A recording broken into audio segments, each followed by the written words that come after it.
Hello. Today the video is going to be about making bean sprouts. These are some of the yummiest vegetables that kids like to eat. That's right, isn't it? And they're also really easy to make at home. They only take a few days to grow, and kids really enjoy growing them too, don't they, Reuben?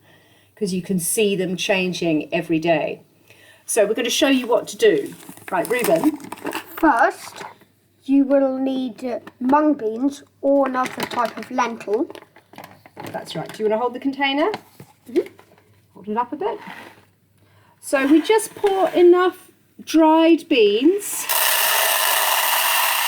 to just cover the bottom of this little container. And then Reuben's going to fill them up with water. Fill that container up with water, about halfway, Reuben. And it can be warm water or cold water. In some ways, warm water is better at this time of year. So the beans are just going to sit there for at least 12 hours. So we're going to leave it overnight.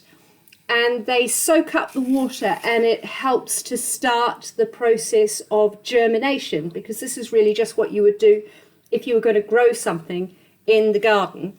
Those are mung beans, but we could use other kinds of lentils. These are pui lentils, and we've got just about any lentil that you could get from any kind of shop. Doesn't have to be a health food shop, just from a shop on the street that sells beans that you can eat.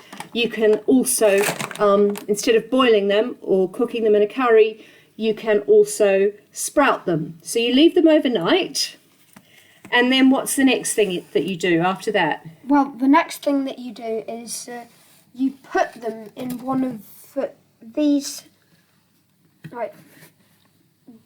things, which are specially designed for the bean sprouts. But actually, you can use anything. You don't have to use a special sprouting kit like this. We just use this because we eat lots of bean sprouts.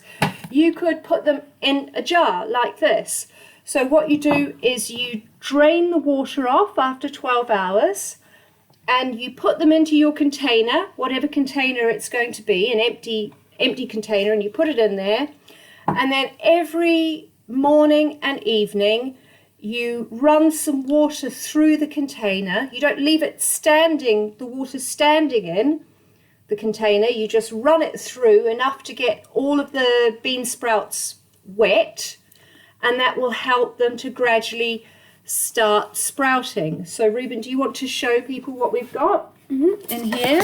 So, on the top layer, we have some nice and ready beans. I'll grab a clump so that you can see them better. They should be red if they're ready. Well, no, that's just the kind of lentils that they are. Those are red lentils, so they're red lentil sprouts. And then the ones below are midway. Okay, don't eat them all now. Okay. I only ate a bit. Okay. And then these have just come in a day ago. So they've only just started sprouting. Mm-hmm. So you don't have to cook them at all. You just sprout them over a few days. They take different amounts of time depending on the kind of bean that they are. So these red lentils only take 2 or 3 days. And you can see that Reuben's very happy to tuck in and eat them even now, and he will probably eat all of these today or tonight at dinner.